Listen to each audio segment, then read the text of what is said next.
Hello teachers, HSA natural science capsule സീരീസിലേക്ക് ഏവർക്കും സ്വാഗതം. ഈ ഒരു പുതിയ സീരീസിൽ എക്സാം വളരെ അടുത്തെത്തിക്കൊണ്ടിരിക്കുകയാണല്ലേ. അപ്പോൾ ആ ഒരു സമയത്ത് റിവിഷന് നിങ്ങളെ വളരെയധികം സഹായിക്കുന്ന ക്വിക്കായിട്ടുള്ള റിവിഷൻ നോട്ട്സാണ് ഷെയർ ചെയ്യുന്നത്. അതായത് എക്സാമിന് റിപ്പീറ്റഡ് ആയിട്ട് ചോദിക്കുന്ന, നമുക്ക് പലപ്പോഴും കൺഫ്യൂസിങ് ആവുന്ന, ഏറ്റവും ഇമ്പോർട്ടൻ്റ് ആയിട്ടുള്ള, തീർച്ചയായിട്ടും പഠിച്ചിരിക്കേണ്ട ചില പാർട്ടുകളിൽ നിന്നുള്ള നോട്ട്സാണ് ഇതിലൂടെ ഷെയർ ചെയ്യുന്നത്. ഓക്കെ, നമുക്ക് സമയം കളയാതെ സ്റ്റാർട്ട് ചെയ്യാം. ഇന്നത്തെ വീഡിയോയിൽ വൈറ്റമിൻസ്, ഇമ്മ്യൂണോഗ്ലോബിൻസ്, പ്ലാന്റ് ഹോർമോൺസ്, അതുപോലെ അനിമൽ ലാർവേ, അങ്ങനെ കുറച്ച് കാര്യങ്ങളാണ് ഉൾപ്പെടുത്തിയിരിക്കുന്നത്. നമുക്ക് ആദ്യം ഇമ്മ്യൂണോഗ്ലോബുലിൻസിൽ നിന്നും തുടങ്ങാം. ഓക്കെ, ഇമ്മ്യൂണോഗ്ലോബുലിൻസ് അഥവാ ആൻറ്റിബോഡീസ്. നമുക്കറിയാം 5 ടൈപ്പ് ആൻറ്റിബോഡീസാണ് മെയിനായിട്ടുള്ളത്. ഏതൊക്കെയായിരുന്നു അത്? IgG, IgM, IgA, IgD, IgE ആണ് ആൻറ്റിബോഡീസ് ഉള്ളത്. IgG എന്ന് പറയുന്നത് മോസ്റ്റ് അബണ്ടൻ്റ് ആയിട്ട് കാണപ്പെടുന്ന ആൻറ്റിബോഡിയാണ് IgG. ഇത് പ്ലാസൻ്റെ ക്രോസ് ചെയ്തിട്ട് കുഞ്ഞിലോട്ട് എത്തുന്ന ഒരു ആൻറ്റിബോഡിയാണ് IgG. സെക്കൻഡറി റെസ്പോൺസസ് ആണ് IgG ഉണ്ടാക്കുന്നത്. ഓക്കെ ആണല്ലോ. IgM എന്ന് പറയുന്നത് ഫസ്റ്റ് പ്രൊഡ്യൂസ് ചെയ്യുന്ന ആൻറ്റിബോഡി IgM ആണ്. ഏറ്റവും വലുതാണ്, പെൻറ്റാമറാണ്. അതുപോലെ പ്രൈമറി റെസ്പോൺസസ് ആണ് IgM ഉണ്ടാക്കുന്നത്. ദെൻ IgA നമുക്കറിയാം കൊളസ്ട്രത്തിലൂടെ സിക്രീഷൻസ് ആണല്ലേ. ഇത് സിക്രിട്ടറി ആൻറ്റിബോഡീസ് എന്നാണ് അറിയപ്പെടുന്നത്. സലൈവയിൽ, ടിയേഴ്സിൽ, മിൽക്കിലൊക്കെ കാണപ്പെടുന്ന ആൻറ്റിബോഡിയാണ് IgA. കൊളസ്ട്രത്തിലൂടെ അമ്മയിൽ നിന്നും കുഞ്ഞിലോട്ട് എത്തുന്ന ആൻറ്റിബോഡി IgA ആണ്. IgD എന്ന് പറയുന്നത് ബി സെൽ റിസപ്റ്റർ ഫംഗ്ഷനാണ് IgD കാണിക്കുന്നത്. IgE എന്ന് പറയുന്നത് അലർജി ആൻഡ് പാരസിറ്റിക് ഇൻഫെക്ഷൻസ് ഒക്കെ ഉണ്ടാക്കുന്നത് IgE ആണ്. ഓക്കെ, നെക്സ്റ്റ് ടോപ്പിക്ക് നമുക്ക് ലാർവൽ ഫോംസ് എടുക്കാം അല്ലേ. ലാർവൽ ഫോംസ് ഒത്തിരി ഉണ്ട്. നമുക്ക് എക്സാമിന് ചോദിച്ചും കണ്ടിട്ടുണ്ട് ഇതിനെ ബേസ് ചെയ്തിട്ടുള്ള ഒത്തിരി ക്വസ്റ്റ്യൻസ്. അപ്പോൾ മൊളസ്കിലും അനലിഡ്സിലും കാണുന്ന ലാർവയാണ് ട്രോക്കോഫോർ ലാർവ. മൊളസ്കിലും അനലിഡ്സിലും കാണുന്ന ലാർവയാണ് ട്രോക്കോഫോർ ലാർവ. മൊളസ്കിലെ പൈലയിൽ കാണുന്നത് വെലിജർ ലാർവയാണ്. പൈലയുടെ കേസിലാണെങ്കിൽ വെലിജർ ലാർവയാണ്.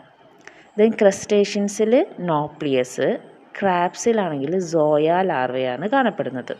ഓക്കെ, ഷ്രിംസിലാണെങ്കിൽ മൈസസ്, ഫ്രഷ് വാട്ടർ മസിൽസ് അല്ലെങ്കിൽ ബൈവാൽവിയയിൽ കാണുന്നത് ഗ്ലോച്ചിഡിയം. ഓക്കെ, സ്റ്റാർഫിഷിൻ്റെ ലാർവയാണ് ബൈപിനേരിയ. സ്റ്റാർഫിഷ് ബൈപിനേരിയ ലാർവയാണ്. നെക്സ്റ്റ് സീ കുക്കുംബറിലാണെങ്കിൽ ഓറിക്കുലേറിയ എന്നാണ് ലാർവൽ ഫോമിൻ്റെ പേര്. ഓറിക്കുലേറിയ.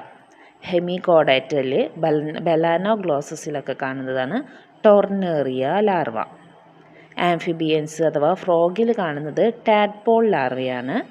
ട്രെമറ്റോഡ്സിൽ കാണുന്നത്, അതിൽ ഫാസിയോളയിൽ സെർക്കാരിയ ലാർവയാണ് മെയിനായിട്ട് കാണുന്നത്. ഓക്കെ, ഒന്നുകൂടെ നോക്കാം. ലാർവൽ ഫോംസ് ആണ്, കുറച്ച് ഗ്രൂപ്പിൻ്റെയാണ്. അനിലിഡ്സിലും മൊളസ്കിലും ട്രോക്കോഫോർ. മൊളസ്കിൽ പൈലയിൽ കാണുന്നത് വെലിജർ ലാർവ. ക്രസ്റ്റേഷ്യൻസിൽ നോപ്ലിയസ് കാണുന്നുണ്ട്. ക്രാബ്സിൽ സോയ ലാർവയാണ് കാണുന്നത്. ദെൻ ഷ്രിംസിലാണെങ്കിൽ മൈസിസ് ലാർവയും കാണപ്പെടുന്നുണ്ട്. ഫ്രഷ് വാട്ടർ മസിൽസ്, അതിൽ ബൈവാൽവിയയിൽ ഗ്ലോച്ചിഡിയം. ദെൻ എക്കിനോഡെർമാറ്റ സ്റ്റാർഫിഷിൽ bipinnaria. Sea cucumber auricularia. Hemichordata tornaria. ആംഫിബിയൻസിൽ ടാഡ്പോള്.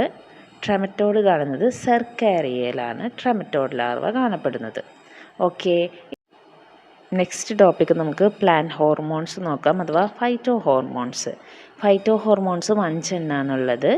ഇമ്മ്യൂണോഗ്ലോബുലിൻസും ആൻറ്റിബോഡീസും 5 എണ്ണാണെന്ന് നമ്മൾ പഠിച്ചു. ഇതിൽ auxins, gibberellins, cytokines, abscisic acid, ethylene, ഇതാണ് മെയിനായിട്ടുള്ള പ്ലാന്റ് ഹോർമോൺസ്. ഇതിൻ്റെ മെയിൻ ഫങ്ഷൻസ് നോക്കാം. ഫസ്റ്റ് വൺ ഓക്സിൻ ആണ്. IAA, സെൽ ഇലോങ്കേഷൻ, ഗ്രോത്തിനൊക്കെ സഹായിക്കുന്നത് ഓക്സിൻസ് ആണ്. എപ്പിക്കൽ ഡൊമിനൻസ്, റൂട്ടിംഗ്, ഇതാണ് ഓക്സിൻസിൻ്റെ മെയിൻ ഫങ്ഷൻ.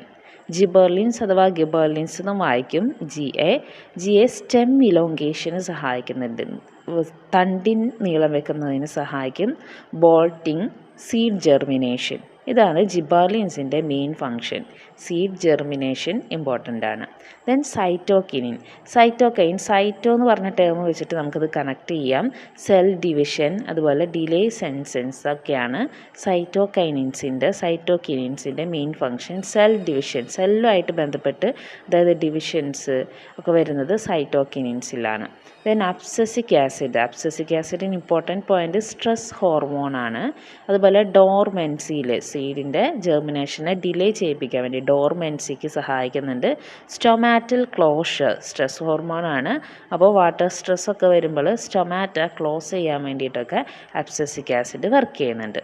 ഇതിൽ നമുക്കറിയാം ഫ്രൂട്ട് റൈപ്പനിങ്ങിനാണ്. പഴുത്ത ഫ്രൂട്ട്സിൽ നിന്നൊക്കെ പുറത്ത് വരുന്നൊരു ഗ്യാസസ് ഫോമിലുള്ള ഹോർമോണാണ് എഥിലീൻ എന്ന് പറയുന്നത്. സെൻസൻസ് ട്രിപ്പിൾ റെസ്പോൺസ് ഇൻ സീഡ്ലിംഗ് ആണ് ഇതിൻ്റെ മെയിൻ ആയിട്ടുള്ള ഫങ്ഷൻസ്. ഓക്കെ, അപ്പോൾ നമ്മൾ പ്ലാന്റ് ഹോർമോൺസിൻ്റെ ടോപ്പിക്സ് കഴിഞ്ഞു. നെക്സ്റ്റ് അനിമൽസിൻ്റെ കോമൺ ആയിട്ടുള്ള നെയിംസ് നമുക്കൊന്ന് നോക്കാം. ഓക്കെ, അസ്കാരിസ് നമ്മൾ പഠിച്ചിട്ടുണ്ട്. ഇതിലാണ് ആഷിഹെൽമിന്തസിൽ വരുന്നതാണ് അസ്കാരിസ്. ഉരുണ്ട വിരകൾ, റൗണ്ട് വേംസ് ആണ് വരുന്നത്. ദെൻ ലിമിലസിൻ്റെ മറ്റൊരു പേരാണ്, കോമൺ നെയിമാണ് കിങ് ക്രാബ് അല്ലെങ്കിൽ ഹോഴ്സ് ഷൂ ക്രാബ് എന്നും പറയപ്പെടാറുണ്ട്. കുതിരലാടത്തിൻ്റെ ആകൃതിയിലുള്ളത് കൊണ്ട് ഹോഴ്സ് ഷൂ ക്രാബ് എന്നും അറിയുന്നുണ്ട്. അതുപോലെ king crab. Taenia solium pork tape വേമാണ് Taenia solium. Then Fasciola hepatica liver fluke എന്നാണ് അറിയപ്പെടുന്നത്. Fasciola hepatica liver fluke. Wuchereria bancrofti filarial വേമാണ്. മന്ദരോഗത്തിന് കാരണമാകുന്ന വുച്ചറേറിയ ബ്രാങ്കോഫ്റ്റി ഫൈലേറിയൽ വേമാണ്.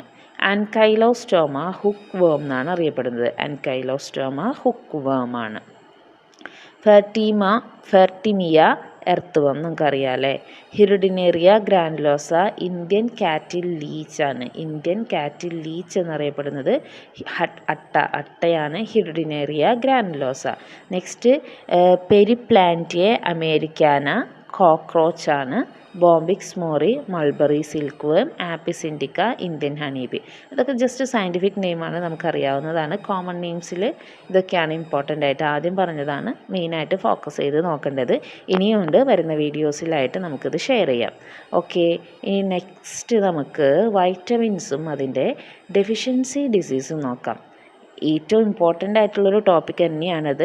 ഒന്നില്ലെങ്കിൽ വൈറ്റമിൻസിൻ്റെ സയൻറ്റിഫിക് നെയിമായിട്ട് ചോദിക്കാം, അത് ഒപ്പം തന്നെ ഡെഫിഷ്യൻസി ഡിസീസും അറിഞ്ഞിരിക്കണം. ഫസ്റ്റ് വൺ വൈറ്റമിൻ എ ആണ്. വൈറ്റമിൻ എയുടെ പേരാണ് റെറ്റിനോൾ. സയൻറ്റിഫിക് നെയിം റെറ്റിനോൾ എന്നാണ്. ഓക്കെ, ദെൻ ഇതിൻ്റെ ഡെഫിഷ്യൻസി ഡിസീസ് നൈറ്റ് ബ്ലൈൻഡസ്, സിറോഫ്താൽമിയ. ഇത് രണ്ടും കണ്ണിനെ ബാധിക്കുന്ന രോഗമാണ്. കണ്ണിലാണ് റെറ്റിന കാണുന്നത്, അപ്പോൾ നമുക്ക് റെറ്റിനോൾ അത് വെച്ച് കണക്ട് ചെയ്യാം. ദെൻ B1 തയാമിൻ ആണ്. Thiamine beriberi. B1 ഉണ്ടാക്കുന്നതാണ് ബെറിബെറി. B1ൻ്റെ ഡിസീസ് ബി വെച്ചിട്ടാണ്. B1ൻ്റെ ഡിസീസ് സ്റ്റാർട്ട് ചെയ്യുന്നത് തയാമിനാണ്. ഓക്കെ, B2 റൈബോഫ്ലാവിൻ ആണ്. റൈബോഫ്ലാവിൻ ഗ്ലോസിറ്റ്സും അതുപോലെ ചിലോസിസും ആണ് മെയിനായിട്ട് വരുന്ന ഡിസീസ്. ഇതൊന്നും അത്രയ്ക്ക് ചോദിച്ചിട്ടില്ല. ബെറി കോമൺ ആയിട്ട് എപ്പോഴും ചോദിക്കാറുള്ളതാണ്. B3 എന്ന് പറയുന്നത് നിക്കോട്ടിനിക് ആസിഡാണ്. പെല്ലഗ്രയാണ്, ഇമ്പോർട്ടൻ്റ് ആണ് pellagra. Okay, 3D dermatitis, diarrhoea, dementia. ഇതൊക്കെ ഈ B3യുടെ ഡെഫിഷ്യൻസി ഡിസീസായിട്ട് കാണുന്നുണ്ട്. പെല്ലഗ്ര ഇമ്പോർട്ടൻ്റ് ആണ്. Then D5 pantothenic acid, burning food syndrome ആണ് B5 പാൻതോതെനിക് ആസിഡ് ഉണ്ടാക്കുന്നതല്ല ഡെഫിഷ്യൻസി ഡിസീസ്. ദെൻ B6 ആണെങ്കിൽ പിറിഡോക്സിൻ, അത് അനീമിയ കൺവേർഷൻസ് ഒക്കെ ഉണ്ടാക്കുന്നു. B6 അനീമിയ ഉണ്ടാക്കുന്നുണ്ട്. ദെൻ B7 ബയോട്ടിൻ ആണ്. ബയോട്ടിൻ ഡെർമറ്റൈറ്റിസ് ഉണ്ടാക്കുന്നുണ്ട്. B9 ഫോളിക് ആസിഡാണ്. Megaloblastic anaemia. ഇത്തരത്തിൽ ഡിഫറെൻ്റ് ആയിട്ടുള്ള B12 അനീമിക്കാണ്. അപ്പോൾ ഏതൊക്കെ അനീമിയാണെന്ന് പ്രത്യേകം നോട്ട് ചെയ്യണം. B6 anaemia. B9 ആണെങ്കിൽ മെഗാലോബ്ലാസ്റ്റിക് അനീമിയ B9 ആണ്. B12 ആണെങ്കിൽ കൊബാലമീൻസ് എന്നാണ് സയൻറ്റിഫിക് നെയിം. പെർനീഷ്യസ് അനീമിയയാണ് ഉണ്ടാക്കുന്നത്. B9 megaloblastic anaemia, B12 pernicious anaemia. Okay, B കോംപ്ലക്സുകൾ പ്രത്യേകം നോട്ട് ചെയ്ത് പഠിക്കേണ്ടത് ഇമ്പോർട്ടൻ്റ് ആയിട്ടുള്ളത് പ്രത്യേകം നോട്ട് ചെയ്ത് പഠിക്കുക. ദെൻ നെക്സ്റ്റ് വരുന്നത് വൈറ്റമിൻ സി ആണ്, ascorbic acid. Vitamin C scurvy ആണ് ഉണ്ടാക്കുന്നത്. വൈറ്റമിൻ സി സ്കർവി ഡിസീസാണ് ഉണ്ടാക്കുന്നത്. ഡി എന്ന് പറയുന്നത് കാൽസിഫെറോൾ ആണ്. വൈറ്റമിൻ ഡിയുടെ സയൻറ്റിഫിക് നെയിം കാൽസിഫെറോൾ ആണ്. ഡിയും കാൽസ്യവും നമുക്ക് കണക്ട് ചെയ്തിട്ട് ആ പേര് ഓർത്തെടുക്കാം. റിക്കറ്റ്സ്, കുട്ടികളിലാണെങ്കിൽ റിക്കറ്റ്സ് ഉണ്ടാക്കുന്നു. അതുപോലെ തന്നെ ഓസ്റ്റിയോമെലാഷ്യ ഒക്കെ ഉണ്ടാക്കുന്നത് കാൽസിഫെറോളിൻ്റെ ഡെഫിഷ്യൻസി വരെയാണ്. വൈറ്റമിൻ ഇ പറയുന്നത് ടോക്കോഫെറോൾ ആണ്. Tocopherol. Vitamin E sterility, neurological problems ഒക്കെ കോസ് ചെയ്യുന്നുണ്ട്. ദെൻ വൈറ്റമിൻ കെ ഫില്ലോക്വിനോൻ ആണ്. ബ്ലഡ് ക്ലോട്ടിങ്ങിന് ബേസ് ചെയ്തിട്ടാണ് വൈറ്റമിൻ കെ നമ്മൾ പഠിച്ചിട്ടുള്ളത്. ഡിലേയ്ഡ് ബ്ലഡ് ക്ലോട്ടിംഗ് ആണ് ഇതിൻ്റെ ഡെഫിഷ്യൻസി വരെ ഉണ്ടാകുന്നത്. ഓക്കെ, അപ്പോൾ ഇത്രയും കാര്യങ്ങളാണ് നിങ്ങൾ ഇമ്പോർട്ടൻ്റ് ആയിട്ടുള്ള പോയിൻറ്റ്സ് ആണ്. നിങ്ങൾ നോട്ട് ചെയ്ത് പഠിക്കുക, അല്ലെങ്കിൽ റിപ്പീറ്റ് ചെയ്ത് റിവിഷൻ ചെയ്ത് നോക്കുകയൊക്കെ ചെയ്യുക. അപ്പോൾ ഈ വീഡിയോ നിങ്ങൾക്ക് എല്ലാവർക്കും യൂസ്ഫുൾ ആയിട്ടുണ്ടാകുമെന്ന് വിചാരിക്കുന്നു. നെക്സ്റ്റ് വീഡിയോയിൽ കാണാം. ബൈ.